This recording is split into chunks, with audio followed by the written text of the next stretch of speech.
Jemaat Tuhan, Salam. Pada kisaran tahun 312 sebelum Masehi, Imperium Romawi melakukan ekspansi besar-besaran, menaklukkan sejumlah besar wilayah jajahannya. Kala itu, Imperium Romawi menyadari bahwa wilayah yang mereka taklukkan mesti menyetor upeti kepada mereka sebagai penguasa. Karena itu dibangunlah jalan dari berbagai wilayah jajahan Imperium Romawi supaya penyetoran upeti dapat berlangsung tanpa hambatan, karena setiap wilayah jajahan punya jalannya masing-masing untuk sampai ke Roma. Inilah yang kemudian menjadi cikal bakal munculnya pepatah banyak jalan menuju Roma, yang artinya orang bisa sampai ke tujuan yang satu dan sama dengan melalui banyak jalan. Jadi itu cikal bakalnya, banyak jalan menuju Roma. Saya mengingat peribahasa ini ketika saya membaca tema renungan untuk perayaan Jumat Agung hari ini. Kalau Imperium Romawi memiliki banyak sekali jalan untuk sampai kepada mereka dari berbagai wilayah jajahan yang akan menyetor upeti, maka dalam karya penebusan Allah atas dunia yang berdosa, Allah Bapa di sorga hanya memiliki satu-satunya jalan penebusan, yaitu penderitaan dan kematian anak tunggalnya. Tidak ada jalan lain, hanya jalan itu. Dan betapapun beratnya jalan itu, Kristus harus menempuh dan menanggungnya. Sebab malam itu di Taman Getsemani, persis sebelum Yudas dan rombongannya datang dan mencium dia sebagai tanda bahwa inilah dia yang harus ditangkap, Yesus sudah berdoa, "Ya Bapa, kalau boleh cawan ini lalu daripada, tapi bukan kehendakku yang jadi, melainkan kehendak-Mu lah yang jadi." Jemaat Tuhan, seandainya sorga memiliki jalan lain untuk karya penebusan yang tidak seberat jalan Via Dolorosa, atau yang tidak seberat dan sehina jalan salib, maka penderitaan yang berat tidak harus ditanggung oleh Yesus. Tapi karena itulah jalan satu-satunya, maka cawan yang menyakitkan itu harus dia minum. Sebab cawan itu tidak mungkin dilakukan daripadanya. Dia harus meminum cawan itu. Dan sekarang kalau saudara bertanya, untuk siapa cawan itu sesungguhnya? Atau untuk siapa dia melakukannya? Tanyakan itu kepada dirimu sendiri, dan pertama-tama kepada hati nurani. Kalau bukan karena Bapa mencintaimu, maka anak tunggalnya tidak akan mungkin dia korbankan untuk meminum cawan itu. Engkau yang harus meminum. Tapi karena besar kasih-Nya bagi dunia, Putra tunggalnya yang meminum cawan itu. Mari kita lihat atau kita urut satu-satu penderitaan demi penderitaan dan penghinaan demi penghinaan yang diterima oleh Yesus ketika dia mulai meminum cawan itu. dituduh memproklamirkan diri sebagai raja orang Yahudi, itu penghinaan pertama. Dia dibawa ke istana Kayafas, lalu pergi ke istana Pilatus, pengadilan Pilatus, karena dia dituduh mengaku diri sebagai raja orang Yahudi. Kemudian disangkali oleh Petrus, murid terdekatnya, sebelum ayam berkokok 3 kali. Bukankah itu juga penghinaan dari orang terdekat? Dan mungkin saudara juga pernah mengalaminya. Saudara dihina dan ditinggalkan oleh orang terdekat dalam pergumulan penderitaan. Saudara tahu, dalam perjalanan ziarah kami ke Israel, kami berkunjung ke pengadilan Kayafas,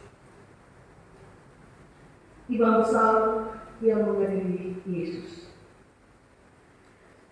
Kami bukan hanya melihat tapak-tapak jejak Yesus di halaman pengadilan itu, atau melihat kondisi ruang pengadilan Kayafas, tapi kami juga dibawa sampai ke dalam penjara, persis di bawah ruang pengadilan itu.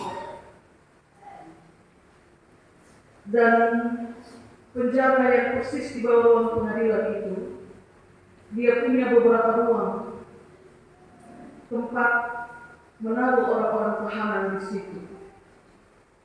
Dia punya akses pintu masuk dari ruang pengadilan, melewati pintu itu dan masuk ke dalam ruang tahanan. Tapi persis di bawah ruang tahanan pertama itu ada satu ruang tahanan lain, penjara bawah tanah. Kami juga pergi ke situ. Jadi ada penjara yang satu, ada penjara lagi yang lain di bawahnya. Penjara itu dikhususkan bagi penjahat kelas kakap dan tidak punya akses pintu masuk. Kalau sekarang kami pergi sudah dibuatkan, tapi pada masa itu penjara itu tidak punya akses pintu masuk. Dan Yesus ditahan di situ semalaman sebelum pagi-pagi benar dia dibawa ke Pilatus. Kalau penjara bawah tanah itu tidak punya akses pintu masuk, menurut saudara, bagaimana Yesus bisa ditahan di situ? Pada penjara yang pertama ada akses pintu masuk dan ruang-ruang. Tapi pada penjara yang paling bawah, yang gelap itu, tidak ada akses pintu masuk ke sana. Lalu bagaimana Yesus bisa ada di situ? Pada bagian atap atau pada bagian atas penjara bawah tanah itu, ada satu lubang kecil, Bapak-Ibu. Dan kalau saudara bertanya bagaimana Yesus bisa masuk ke penjara bawah tanah itu, dia dimasukkan melalui lubang itu. Dengan tubuh yang terikat, dia diturunkan dengan tali, dan semalaman dia di situ. Dan bagaimana dia keluar? Mereka akan menariknya naik, masih dengan tubuh yang terikat, melewati lubang kecil itu. Lubang yang kecil. Dan kalau sekarang saudara bertanya, untuk siapa semua itu? Itu untuk saya dan saudara. Jalan yang tidak kita tempuh. Kami berjalan melewati jalan Via Dolorosa itu lebih kurang 3 kilo. Jalan yang tidak harus kita tanggung. Jalan penuh penderitaan itu untuk saya dan saudara. Bahkan ketika batinnya harus menggenapi rencana Allah, maka tulisan inilah raja orang Yahudi pada puncak salibnya, lalu membuang pundi pada jubahnya, meludahi dia, meminum anggur asam, bahkan menikam lambungnya. Semua penderitaan itu harus digenapi. Dan nubuatan tidak pernah gagal, Bapak Ibu. Ketika tiba waktunya perayaan Paskah, tidak boleh ada mayat tergantung di salib. Maka dengan persetujuan Pilatus, kaki dari dua penjahat di samping Yesus harus dipatahkan karena mereka belum mati. Tapi sampai pada Yesus mereka melihat dia sudah mati. Dan kemudian bacaan kita menulis, demikianlah tergenapi apa yang dinubuatkan, bahwa kakinya tidak akan dipatahkan. Dan mereka memang tidak mematahkan kakinya. Kami berkunjung ke kuburannya. Dan dalam kuburan itu imajinasi saya membawa saya membayangkan tubuh penuh luka itu terbaring di situ. Dan tidak bernyawa persis berdekatan dengan bukit tengkorak. Maka saudara belajar apa dari kematian Yesus? Apakah saudara belajar tentang pengorbanan?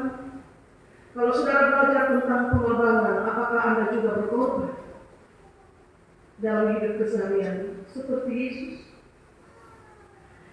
Apakah dari kematian Yesus saudara belajar tentang cinta yang besar? Dan setelah saudara belajar tentang cinta yang besar, saudara juga melakukannya dalam hidup keseharianmu.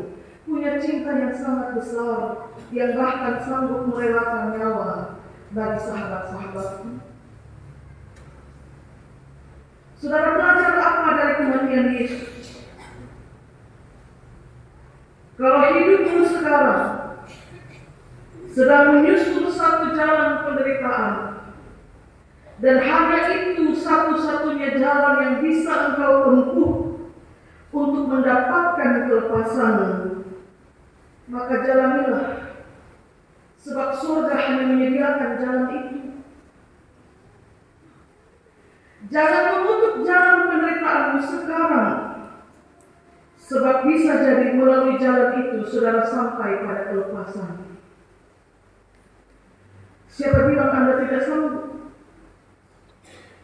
Kalau surga hanya menyediakan itu sebagai satu-satunya jalan, maka jaminan penyertaan dan topangan kekuatan bukankah akan disediakan bagimu? Sebab melihat pada jalan Via Dolorosa, ketika secara manusia Yesus tidak lagi sanggup memikul salibnya sendiri dan dia terjatuh. Bukankah Simon orang Kirene semacam orang kiriman surga yang ditarik untuk memikul salib Yesus? Atau ketika mayatnya bahkan untuk menyentuhnya pun orang merasa takut terhadap orang-orang Yahudi, datang Nikodemus yang pernah menjumpai Yesus pada waktu malam, membawa serta begitu banyak rempah-rempah dan mengapahi tubuh kakunya. Kalau surga mengizinkan engkau untuk menempuh satu-satunya jalan penderitaan, bukankah dia juga mengizinkan pertolongan dalam penderitaan itu? Kalau saudara sedang menempuh jalan penderitaan dan seperti mau mati rasanya, entahkah sakit, entahkah pergumulan lainnya, coba lihat sekeliling. Di sekelilingmu selain orang-orang yang mengkhianatimu ada di situ. Bisa jadi di situ juga ada orang-orang kiriman surga untuk menolongmu dan memberimu satu pelajaran hidup. Saya suka pakai istilah itu, Bapak. Orang-orang kiriman surga yang tidak pernah terbayangkan, tapi dia ada di situ seolah-olah dia dikirimkan dari surga untuk menolongmu dalam penderitaan. Dan biasanya mereka adalah orang-orang yang tidak terduga. Coba Bapak merenungkan. Dalam beberapa kasus penderitaanmu, datang mereka, orang-orang kiriman surga itu, yang tidak pernah engkau duga sama sekali, dan dia yang membantu memikul salibmu. Dan kalau kematian ini adalah untuk saya dan saudara, maka saudara mesti ingat di perayaan Jumat Agung hari ini, bahwa jalan untuk sampai pada kematian itu tidak mudah. Yesus tidak hanya terbaring di atas kasur, menggelepar dan kemudian mati, tapi sebelum sampai pada kematiannya yang benar-benar di kayu salib, jalan yang tidak mudah itu dilewati dulu. Dan bukankah itu yang kita alami sebagai pengikutnya? Rasanya tidak pantas saya meminta kemudahan karena saya pengikut Kristus. Kalau saya melihat bahwa dia untuk saya, dia menjalani jalan penderitaan. Maka setiap hari, setiap waktu, bahkan dalam setiap helaan nafas, saya dan saudara mesti mengucap syukur. Karena cawan yang menyakitkan itu telah diminum oleh dia yang ditetapkan oleh surga untuk meminumnya menggantikan kita. Dan kenapa pengakuan itu baru datang setelah dia mati? Kenapa pengakuan akan kebesarannya sebagai anak Allah itu baru datang setelah dia mati? Karena memang itu tujuan penebusan, satu-satunya jalan yang dipilih oleh surga, supaya mereka yang berdosa kembali padanya. Kalau salah satu orang Yahudi, manusia biasa, dipilih untuk karya itu, pertobatan tidak akan terjadi, karena mereka akan bilang dia sama seperti kami. Tapi anak Allah dipilih untuk karya penebusan itu, supaya manusia memandang kepada Allah bahwa dia melakukan penebusan itu untuk dunia yang berdosa. Itu refleksi Jumat Agung yang saya tulis untuk merefleksikan 3 perikop bacaan kita. Dan saya sangat berharap Bapak Ibu dapat menangkap pesan. Ada banyak pesan melalui jalan penderitaan, tapi saya mencatat pesan yang demikian pada bagian refleksi yang terakhir. Kalau itu satu-satunya jalan penderitaan yang disediakan oleh surga, yang membawa engkau sampai pada titik kelepasan dan menerima mahkota kemuliaan, surga tidak akan pernah melepaskan engkau berjalan sendiri. Dia akan kirimkan sosok-sosok manusia, malaikat, yang akan membantumu memikul salibmu dalam penderitaan. Mari menyanyikan pujian Nun di bukit yang jauh dengan penuh penghayatan untuk mengaminkan firman Tuhan ini.